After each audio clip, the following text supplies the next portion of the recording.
Deputado, repercutiu muito aqui ontem a declaração que o senhor deu à imprensa de que era preciso o país combater a violência com violência. O senhor deu essa declaração e, evidentemente, que isso teve muita repercussão. Muita gente favorável, muita gente contrário. E coincide com a divulgação de uma pesquisa de opinião pública, divulgada hoje pelo jornal Folha de São Paulo, no Rio de Janeiro, que é o seu estado de origem, que diz que 60% da população carioca discorda daquele ditado que diz que bandido bom é bandido morto. Como é que o senhor avalia essa posição da opinião pública e a repercussão das suas declarações em torno da violência, combatendo violência? Eu não quero duvidar da pesquisa, mas a realidade, só no dia de ontem, 3 policiais militares foram executados no Rio de Janeiro. Ninguém tem mais paz no meu estado. Você não tem mais qualquer atividade noturna, até mesmo diurna, você sai com muita preocupação. Nenhum pai, hoje em dia, está em paz enquanto seu filho está na escola. Então, essa pesquisa eu a vejo com muita cautela. Agora, nós não podemos combater a violência com flor, com paz e amor. Não dá. Essa política voltada basicamente para o politicamente correto e para os direitos humanos não tem dado certo em nosso país, bem como a política de desarmamento do cidadão de bem. O ser humano só respeita o que ele teme. A bandidagem, quando não tiver, enquanto não encontrar pela frente alguém do Estado pronto para tratá-lo de forma mais violenta até do que seu agressor, a tendência é a criminalidade e a violência prosperar em nosso Brasil. Pode ter certeza, eu desconfio dessa pesquisa no meu estado, pelo estado de guerra que nós lá vivemos. Que os direitos humanos, a política de direitos humanos não funcionou. Mas quem é contrário às opiniões que o senhor defende, diz que, na verdade, o Brasil nunca implantou uma política de direitos humanos. Ao contrário, há um desrespeito ao direito, por exemplo, dos presos, os presídios não conseguem abrigar, estão todos superlotados. Será que, obedecendo ou levando em conta esse argumento, o senhor não acha que é justamente a política da repressão excessiva que tem feito a criminalidade avançar? É exatamente o contrário.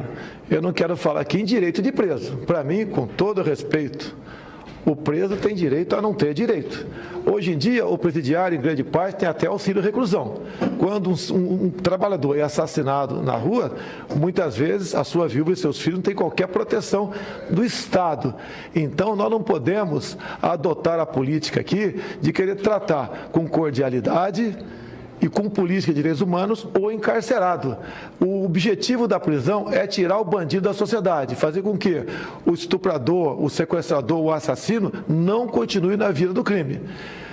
Então, essa política carcerária no nosso Brasil, logicamente que ela pode ser modificada, mas o nosso foco não pode ser para o encarcerado, tem que ser para os 200 milhões de pessoas que estão aqui fora, exatamente vítimas desses bandidos. Deputado, durante as manifestações de receptividade ao senhor, tinha muita gente utilizando roupas que traziam imagem de armas nas costas. Algumas pessoas consideraram isso uma referência à sua condição de militar, uma espécie de homenagem às Forças Armadas. Outros como apologia ao crime. Como é que o senhor observa toda essa polêmica em torno de tudo aquilo que envolve o nome de Jair Bolsonaro? Olha, longe de qualquer apologia ao crime. A arma é um instrumento de defesa. E eu costumo dizer, mais importante que a nossa vida é a nossa liberdade. Um país com seus homens armados dificilmente será vítima de alguém que queira roubar-lhe a liberdade. O Estatuto de Desarmamento tem que ser simplesmente abolido em nosso Brasil, porque ele só serviu para desarmar o cidadão de bem. Hoje, nem dentro das nossas casas, nós conseguimos dormir em paz se não tivermos uma arma ao nosso lado, porque a bandidagem está cada vez mais ousada. E, como eu disse há pouco, o ser humano só respeita o que ele teme. E o bandido, enquanto ser humano, ele sabe que ao buscar uma vítima desarmada, ele terá grande chance de sucesso. E nós temos que barrar isso aí, como? Através de uma arma de fogo também. Uma das queixas, agora falando a respeito dos militares que se faz, diz respeito à forma como as corregedorias nos quartéis têm encarado os processos contra militares. Como é que o senhor tem avaliado essa política de punição e julgamento dos militares em todo o país? Olha, aí entra a malfadada política de direitos humanos, entre ONGs defensoras desse tipo de gente.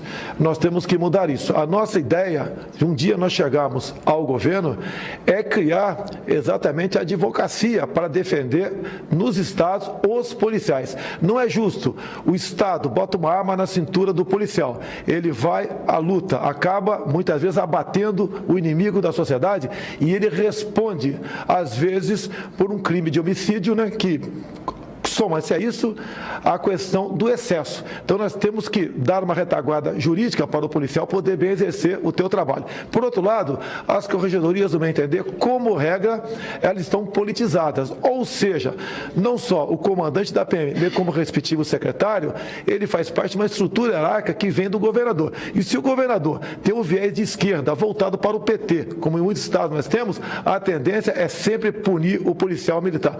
Isso nós vamos buscar uma solução com mudanças no futuro. Mas, deputado, no seu estado, no Rio de Janeiro, lá no Rio de Janeiro, aconteceu aquele episódio de execução, né, dos criminosos que estariam trocando tiro com os bandidos e lá, já sem reação, foram executados. E depois se viu que aqueles policiais militares que participaram desta ação, repito, no seu estado, Rio de Janeiro, já tinham passagens com outros crimes, respondendo a outros inquéritos semelhantes. O senhor não acha também que há um relaxamento dessas corregedorias, permitindo que os policiais, ou que qualquer policial possa colocar uma arma na cintura, o que é perigoso para a sociedade? No que dependesse de mim, aqueles 2 policiais seriam condecorados. Eles estavam numa progressão.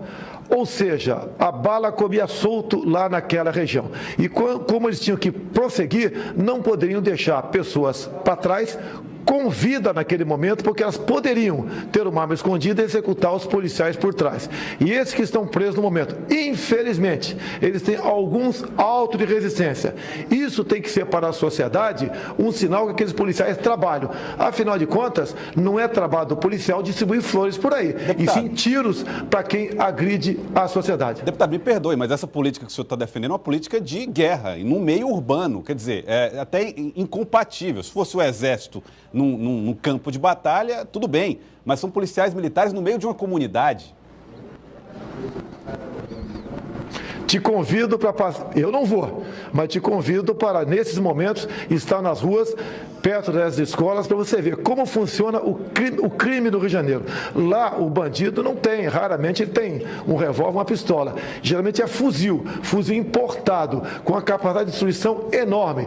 E eles não pensam 2 vezes antes de atirar para cima dos policiais militares, que inclusive, como é a regra no Brasil, não tem praticamente qualquer meio para se defender dessa injusta agressão, quer seja com coletes, quer seja com equipamento de visão noturna, quando o combate é noturno. E nós, me desculpa aqui, estamos em guerra em nosso país. Deputado, o senhor vem peregrinando aí, uma peregrinação no país inteiro, uma crescente nas redes sociais. O que falta? Quais as alianças possíveis para que realmente possa credenciar como um pré-candidato aí no ano que vem? Eu tenho certeza, se vier concorrer, será praticamente sem nenhuma aliança, porque nós polarizamos o Brasil há muito tempo, PT e PSDB. E entendo que essas siglas desgastadas, com toda certeza, nós teremos lembrado como estamos sendo por parte do eleitor brasileiro. O eleitor não está preocupado se você é de direita ou se é esquerda. Ele está preocupado, pelo lugar, se você é uma pessoa do lado do bem, isenta de envolvimento em corrupção e com capacidade, ao escalar um time, que são seus ministérios, poder tirar o Brasil desse estado de coisa que se encontra no momento. Deputado, como seria essa forma de eleição, de candidatura, sem a mídia, sem a televisão, sem a propaganda política? Como é que o senhor vem tentando aí fazer todo esse desdobramento, caso venha a ser candidato, pré-candidato, e fazer uma campanha pelo Brasil inteiro sem a televisão? Você pode ver, raramente eu tenho uma mídia, como estou tendo com vocês aqui agora, isenta e me dando oportunidade. A grande mídia que está concentrada no Sudeste só lembra de mim para bater e para me caluniar. E mesmo assim, nós estamos em segundo lugar, quer seja na pesquisa espontânea, quer seja na estimulada. Isso é um sinal que nós estamos no caminho certo certo e nós fazemos uma política diferente. E mais ainda, eu fui citado na Lava Jato, fui citado no Petrolão e a imprensa do Sudeste nada falou. Fui citado, obviamente, por ser um parlamentar que, apesar do no passado pertencer à base do governo, nunca vendi meu voto para o PT. E agora, a mesma coisa na questão do Petrolão, como um dos 3 deputados do seu antigo partido, o PP, que não pegou o dinheiro na Petrobras. Isso daí, obviamente, ser honesto, não é virtude, é dever. Isso o povo tem entendido e o recado que eles têm, hoje em dia, uma mídia concorre com vocês, são as mídias aí que via internet, é o Facebook, é o Instagram.